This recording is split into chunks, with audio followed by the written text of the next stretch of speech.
morning, this is Mason Kale, and I'm coming you through my steering wheel, which I have deemed the safest way for me to record a video as I'm driving to work. I have about a 45-minute drive to work, so I just wanted to share a few things. John's been doing some real neat stuff on Facebook with John's Talking Recovery, with his videos, his posts, and it means a lot to me, and it means a lot to a lot of people, and I wanted to thank him personally and kind of maybe contribute a little bit. I'm also in recovery, and as I'm coming to you through my steering wheel this Saturday morning, I just thought I'd talk a little bit of kind of get myself started. I quit drinking relatively young age. I started drinking at a relatively young age, and at the age of 18, my life had no direction, no path. I was in a bunch of trouble. My drinking started as early as like 7th or 8th grade. I can pretty clearly remember it. And I hear a lot of peer pressure. That word's thrown around. It wasn't peer pressure at that age. It was my longing to belong with a group of friends, or to make new friends, or to fit in, which I felt a whole lot as a teenager and a younger person, even a younger adult in sobriety, was a longing to belong, wanting to be a part of things, wanting to be accepted, which I hear a lot. But that's what got me into it. And once I got going, what the alcohol did to me made me feel bigger, tougher, stronger. And I liked that feeling. So as things continued, I found myself at 18 years old, waking up in jail with some pretty serious stuff going on. I mean, I was at college, and I woke up and they told me that I had done some things that I was pretty ashamed of, which I might get into in a little while.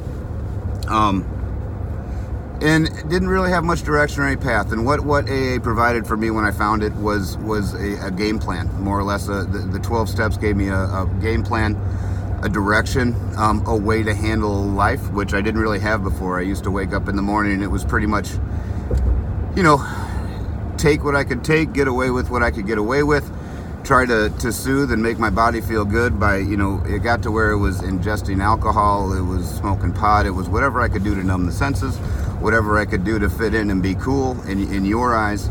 And once I removed the alcohol and kind of got a sponsor and kind of started going to meetings on a regular basis and started listening to people around me who seemed genuinely happy, they didn't seem to be just the cool guy. They seemed to be genuinely happy with life. And they like you hear everywhere, they had what I wanted.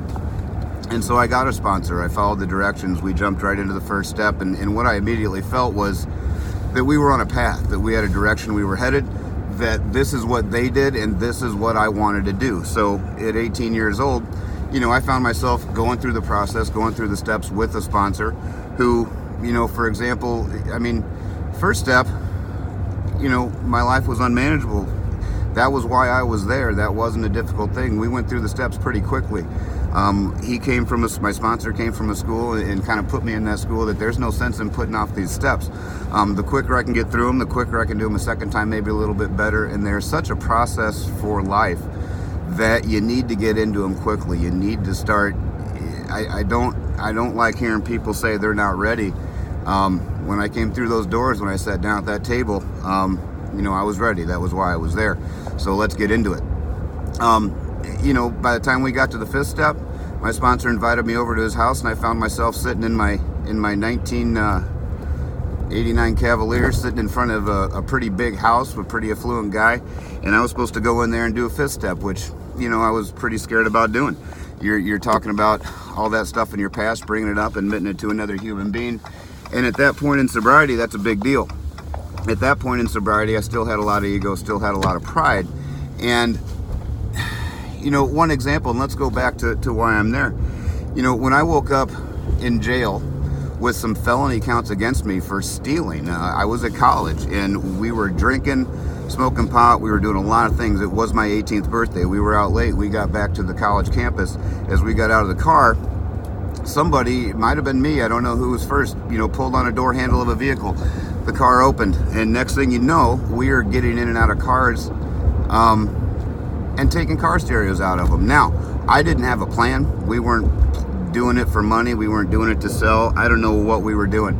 There were years in sobriety telling my story because of the shame, because of the pride, this is kind of an important point to me. For a long time, I told people that I woke up in jail after a blackout and didn't remember doing any of it. And that's just not true. I remember doing every bit of it. I remember making the decision. I remember thinking, this is fun, this is kind of rebel, this is kind of, I think we can get away with this. This is 2 or 3 in the morning, and why not? I wasn't ready to go back to the dorm. The point there is, my first 5th step included this story with all that occurring in a blackout, and I wasn't really honest with myself. I was blaming the alcohol. The alcohol did this. I did that because I was drunk. I wasn't responsible. I did that because the alcohol did that to me. I blacked out. I don't remember any of it, so I'm not really a bad person. And over the years, in working the steps and talking to a sponsor now, and kind of getting rid of a little bit of that shame, pride, ego, all that stuff, I can tell you, I can't blame that instance on the alcohol. What I can tell you is that the alcohol changed me as a person to where I was making bad decisions. What drinking did, what smoking pot did, was it made me make that decision and make it seem okay, like it was okay to have a little bit of fun and do a very bad thing and hurt some innocent people that, you know, I to this day feel bad about destroying their cars and you know, I went through the whole process of you know, paying the court the money that I owed, going through probation, spending the shock time in jail. I did all that, but I can tell you that what alcohol and drugs did to me was it made me that person that willingly did that. And that was kind of an important realization, you know, a few years into sobriety, that it wasn't a blackout. I didn't need to lie about what a good guy I was and, oh, this awful thing happened to me. That wasn't the case. That's a true definition of what the drugs, what the alcohol did to me, is it made me that kind of a person. And I wasn't real happy with that person. So when I came into the program and started working these steps, it provided me a game plan, a daily reprieve from needing to use that alcohol. I really clung on to the one day at a time, because when you're 18 and come into this program, man, it ain't easy. You got a lot of friends that are out there partying and drinking, and weird things go through your mind. You start thinking, you know, at the time I started thinking, how am I gonna ever get married, go through a honeymoon, a bachelor party without drinking? You start thinking about, how am I gonna get through New Year's Eve 1999 without drinking? That's gonna be the party of the century. Just all sorts of weird stuff like that. You know, that's what goes through your mind when you're a relatively young age and you quit drinking. And so my sponsor just hammered into me that the whole point of this is, you know, just one day at a time. Let's worry about this. Let's talk about the 2nd step. Let's talk about the 10th step. Let's talk about something. Let's focus on something other than you. Let's focus on something that's other than what you're going to miss out on. And let's focus on what we can do today to maybe make you a better person and maybe maintain your sobriety for just today. Because what I had noticed 6 months, 1 year into this, was that doing that one day at a time and focusing on these steps and talking to a sponsor and talking to other, I mean, it's amazing how life works. You know, you come into this program and you're relatively young, you don't look around and see a whole lot of 18, 19-year-olds getting sober. That just wasn't a real big thing. But you keep going to meetings and you tend to latch on the ones that you do meet. You know, you meet some people your age, you find out they're going through the same stuff you're going through. You find out you're not terminally unique and you're not the only one that's going through this stuff. And, you know, weird stuff goes through your mind. I remember thinking, I probably need to quit drinking. I'll probably do that when I'm 30 or 40 down the road, once I get this other stuff out of the way and kind of have a normal young adult life. Well, that wasn't the plan that God had in store for me. You know, I went to meetings. I made some great friends. I had some women in these morning meetings I went to. I went to St. Monica's Monday morning. I went to Priory Tuesday morning, St. John's Wednesday morning, Annunziata Friday morning. Every week I went to at least those 4 meetings every week, you know, for the first 5 or 6 years of sobriety. And I made some great friends. I had some women that invited me to go play bingo with them on Tuesday nights, which, you know, here's an 18-year-old kid, 19-year-old kid in tie-dye t-shirts and cut-off shorts, long blonde hair, hanging out with these 60, 70-year-old women at a bingo hall weekly, just because they cared about me, just because they wanted me to go along. And that's very special. I will always remember that. And one reason that, you know, that I go to meetings today, one reason that I'm even maybe sharing this video, is to kind of share how important it is, how important it was for me that those women were at those meetings, that they took me under their wing, that my sponsor asked me, you know, how I was feeling, what direction I was going, which I immediately followed with, well, I guess I need to get a sponsor. And that led to my first sponsor. He's since passed away, very special guy, great guy. as my thoughts are of every one of those meetings. I still go to a few meetings in St. Louis every once in a while, and I see some of those people that, they're still going to those meetings. And when I see them still going there for other people, reminds me that I still need to go to meetings for other people, because, man, it'd be neat someday for somebody to look at me and, think that they are there, or think that the people are there, or came back, or gave it one more shot, or didn't quit 5 minutes before the miracle happened because of something I said, would not be big for my ego, big for my pride. It would just mean that I gave something back. It would mean that, what I learned from those women, from those people in my first meetings, it just kind of extends the chain. It pays it forward. They were there for me when I needed them. I want to be there if somebody needs me, because this program saved my life. And those people saved my life. And if I can do anything, who knows? You go, you share, you don't share. You see a face that looks content. And sometimes seeing somebody that looks content, happy, joyous, and free, sometimes just seeing that person can give you the feeling that, I'm gonna stick with this for a little bit longer, one more day. Gonna do this one day at a time. Because one day at a time it doesn't turn into 6 months, it doesn't turn into a year, it doesn't turn into 20 years. One day at a time turns into a life. Staying sober one day at a time and working the steps and incorporating the steps in all of your dealings with life turns into turning your life around. And one day at a time ends up being, what it ended up doing with me. It didn't make me a wonderful person. I can't tell you that I'm the best human being around. What I can tell you is I don't wake up in the morning and wonder where I was yesterday. I don't wake up and I never have to deal with stuff that I can't believe I did. I never have to, when things happen in life, they're out there, I see them coming, and you can prepare yourself and you can deal with them, whether they're bankrupts. I mean, hell, since I've been sober, I've been through at least 12 jobs. I've been through a personal bankruptcy. I've been through a separation close to divorce. I've been through a whole lot of stuff that some people may see were the worst times of your life, but they really weren't. They really weren't, because when you deal with things on a certain level, when you're handling life, or you have the tools to deal with life, on life's terms, or that stuff doesn't smack you upside the head like it did when I was using. Because, man, everything smacked me upside the head. That was what it was. It was seeing what I could get away with. It was towing that line with everything, with how much to put in my body, with what laws, you're tempting, with getting in fights, with acting like you're, the coolest guy in the world when you're not. And just that feeling, and then getting knocked down because, I broke a law, I got caught. That was the thing, I got caught. I used to lie so much to everybody. And when you get caught in those lies, there's nowhere to turn. So the basic principles of what we do, the honesty, working through the steps and being honest with sponsoring other people, sharing at meetings, talking about what's going on with you as it relates to alcohol. It just puts life kind of out there in front of you instead of hitting you from all angles, because that's a bad feeling. You get a little bit of grip, even if you know that personal bankruptcy is coming, even if you know you're going to be losing a job and having to find a new one, you know what's coming, you can plan accordingly.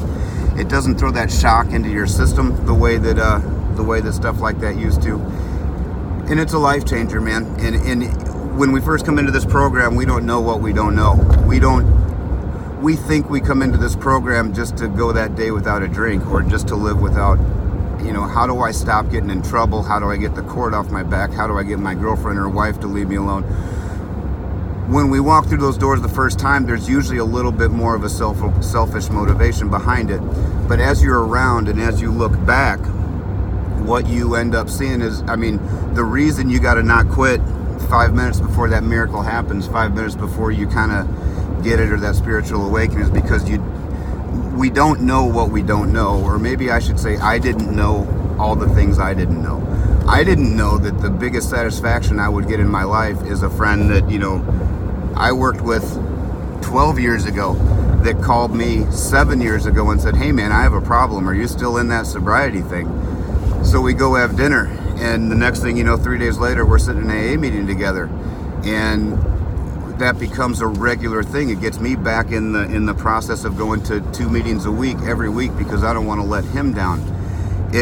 It gets me back in the process of talking to him about the basics of the program, how to get through that one day at a time, how to go through, read, pick things out of the big book, how to hang on to stuff, how to deal with life. It took me back to that. And then, a couple years later, what that turns into is a guy calling me going, hey man, can you believe I've been sober for 3 years? And that reminds me of how I felt, with my sponsor, as I hit that first year mark, that first 3 mark. I mean, it's not about the time, but those are bookmarks in turning your life around that you can be proud of, that need to be acknowledged. One reason I'm doing this, and my sponsor told me one time, because it got to where I used to go to, when I would go to meetings on birthdays, I felt like I was I was proud. I would show up and say, hey, I got a year. I got my 6-month coin. I got my 5-year coin, and that felt good. That felt like I accomplished something. As that turned into 10 or 15 years, my 20-year sobriety birthday, I really felt like going to those meetings. I even told them, I said, it feels like I'm bragging. It feels like I'm boasting, and I just want to go and say, hey, it's my anniversary. It's been another year, and I want to thank you all. But what my sponsor at the time told me was that it's important for me to go share my birthday, especially those big marks, 20, 25 years, not feel that it's boasting or bragging, but because it's important that the people in those meetings see that, some of us come in at 18 or 19 or whatever age we come in, but some of us stick around. And we see a whole lot of people that come in and don't ever come back. The number used to be 1 out of 36. I don't know what it is now. But we see so many people that we knew, we saw in meetings, it seemed like they were doing good, then they just decided to go a different path, and that's okay. There's so many of us that need help, that are willing to work the program and ask for help, that you got to sometimes move past the ones that aren't. But it's important that I share with you, I've been sober and working these steps since March 28th of 1989. At this point, I'm 40. I just turned 49 years old. I've been sober for 30 years. This March will be 31. And I've learned how to live my life without alcohol and without drugs. And I got issues. I got problems. Things aren't perfect. Things never will be perfect. That's not the point. The point is that I feel I'm living a better life now. I absolutely feel that I've got a better game plan. The steps are a part of every part of my life, whether it's my marriage, my career, my program. Without those steps guiding my life, it all falls apart, and it all falls apart real quickly. I've seen it happen. There's proof. Every person that hasn't made it has kind of helped me made it. And the people that were in those rooms then are just as important to me today after 30 years of sobriety as they were, on day 3. So I'm probably going to end this because I'm getting close to work, and I appreciate it. If any feedback's appreciated. This is kind of the first time I've done one of these, but I enjoy watching John, and I've wanted to do this for a while, so I thought I'd share a little bit. If anybody had the patience to sit through this whole thing, I'm going to try to do it again in some manner, some fashion. So let me know if it helped. Let me know if I don't know. Let me know if I rambled a little bit too much, but I love you all. And anybody that's even considering, if you think you got a problem, the answer's there. And one thing that's always amazed me is we try everything else to fix our lives, except, AA is usually the last thing that we turn to, and it's the one thing that I can tell you works. If you work it and surround yourself with good people. So I love you all. Have a great Saturday. It's December 7th, and we're looking for, the weather, the sun's out, the weather's breaking, so we're going to try to have a good day and look forward to talking to y'all again. Thanks.